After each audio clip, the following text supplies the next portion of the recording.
அவசரமான உலகத்தில் நாம் என்ன பண்ணணும்னா அவனை தக்க வைக்கணும்னா வந்து எடுத்த உடனே ஒரு ஸ்ட்ராங்கான வேர்டு போடணும். நம்ம உங்கள் ஜெனரேஷன் வர்றதுக்கு முன்னாடி வானில் நிலாய் காய்ந்திருந்தது, பறவைகள் இருந்தன, ஒரு மல்லி வாசம் வந்தது, இந்த மாதிரிலாம் கொஞ்சம் அந்த சீனரி செட்டிங்னு சொல்லுவாங்கல்ல. அதாவது ஆதவன் தன்னுடைய பொற்கிரங்களை வீசிக்கொண்டு எழுந்தான், அந்த மாதிரி ஏதாவது வரும்.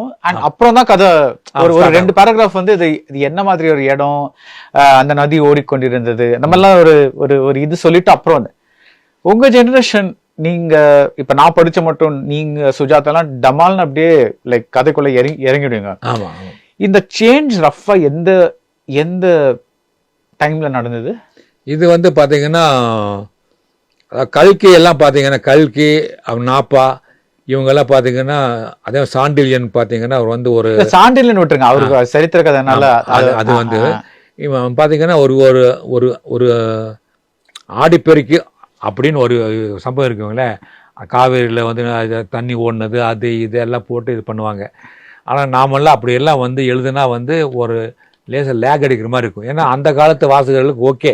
ஆனால் இன்னைக்கு இருக்க ஒரு அவசர உலகத்தில் அவனுக்கு சட்டுன்னு புரியணும். அவனுக்கு ஒரு கதை வந்து அவனுக்கு ஏன்னா அவசரமான உலகத்தில் நாம் என்ன பண்ணணும்னா அவனை தக்க வைக்கணும்னா வந்து எடுத்த உடனே ஒரு ஸ்ட்ராங்கான வேர்டு போடணும். நம்ம ஸ்ட்ராங்கான வேர்டு போட்டு அவனை இழுக்கணுங்கிறதுக்காக தான் வந்து நான் வந்து கதையை எடுத்த உடனே வந்து ஒரு ஸ்பீடாக ஆரம்பித்து அதுக்கப்புறம் லேக் அடித்தா கூட பரவாயில்லை. நம்ம இந்த கான்செப்ட் வந்து 1977களுக்கு மேலே தான் வந்ததுன்னு நான் நினைக்கிறேன். அதாவது சுஜாதா வந்து நைலான் கயிறு வந்து பார்த்தீங்களா, அவன் படிகளில் இறங்கினான்.